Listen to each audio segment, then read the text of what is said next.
అందరికీ నమస్కారం. పురాణాల ప్రకారం శ్రీ సీతారాములోరిని కొలిచే వారిలో హనుమంతుడిదే అగ్రస్థానమని చెప్పడంలో ఎలాంటి సందేహం అక్కర్లేదు. అలాంటిది ఆంజనేయుడు లేకుండానే ఓ రామాలయం నిర్మించారు. అది కూడా మన తెలుగు రాష్ట్రాల్లోనే ఉంది. ఇంతకీ ఆ దేవాలయం ఎక్కడుంది? హనుమంతుడి విగ్రహం లేకపోవడానికి గల కారణాలేంటో ఇప్పుడు మనం తెలుసుకుందాం.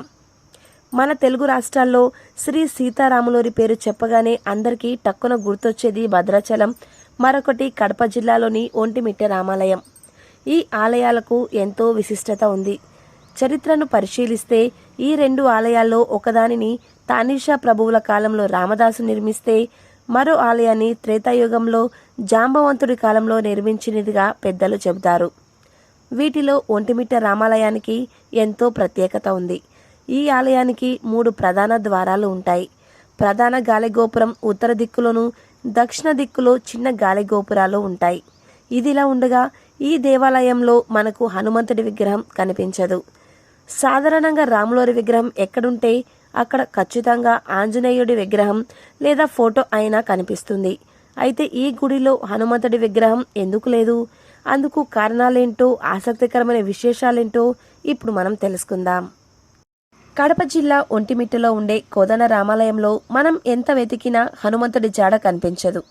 ఒకే శిల్పంలో సీతారాములు, లక్ష్మణుల విగ్రహాలు మాత్రమే కనిపిస్తాయి.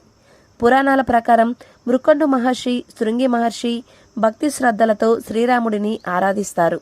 ఈ సమయంలో దుష్టులను శిక్షించేందుకు సీతారామ లక్ష్మణులు అంబుల పొది, పిడిబాకు, కోదండ చేత పట్టుకొని ఈ ప్రాంతంలో యాగరక్షణ చేశారు. మరోవైపు త్రేతాయుగంలో జాంబవంతుడు ఈ విగ్రహాన్ని ప్రతిష్ఠించినట్లు చెబుతారు. ఆ సమయంలో వనవాసంలో ఉన్న శ్రీరాముడికి ఆంజనేయుడితో పరిచయం లేకపోవడంతో అక్కడ హనుమంతుని ప్రస్తావన రాలేదని పురాణాల్లో పేర్కొనబడింది. అయితే రామాయణం ప్రకారం కిష్కింధ కాండలో ఆంజనేయుడికి రాములోరికి మధ్య స్నేహం ఏర్పడినట్లు తెలుస్తోంది. అంతేకాదు, అరణ్యకాండలో చెప్పినట్టు శ్రీ సీతారామ లక్ష్మణులు ఈ ప్రాంతంలో చేత తీరినట్లు స్థల పురాణం చెబుతోంది. అదే సమయంలో లక్ష్మణుడికి దాహం వేయడంతో భూమిలోకి బాణాలను పంపి నీటిని తీసిన ప్రాంతాన్ని లక్ష్మణ కోనేరుగా పిలుస్తారు. అది ఇప్పటికీ ఉన్నట్లు పండితులు చెబుతున్నారు. మరో కథనం ప్రకారం ఒంటుడు, మిట్టుడు అనే 2 దొంగలు ఈ గ్రామంలో దొంగతనాలకు పాల్పడి కొండపై సేద తీరే సమయంలో శ్రీరాముడు వారికి కలలో కనిపించాడు. వారిద్దరూ కలిసి నిర్మాణం చేపట్టడంతో ఈ ఆలయానికి ఒంటిమిట్ట అనే పేరొచ్చింది. అంతేకాదు, ఈ ప్రాంతాన్ని ఏకశిలా నగరంగా పిలుస్తారు. శ్రీ సీతారామ లక్ష్మణుల ప్రతిమలు ఒకే రాతితో చెక్కబడి ఉండడం ఇక్కడి ప్రత్యేకత. అందుకే దీనికి మోనోలిథిక్ సిటీ అనే పేరొచ్చింది.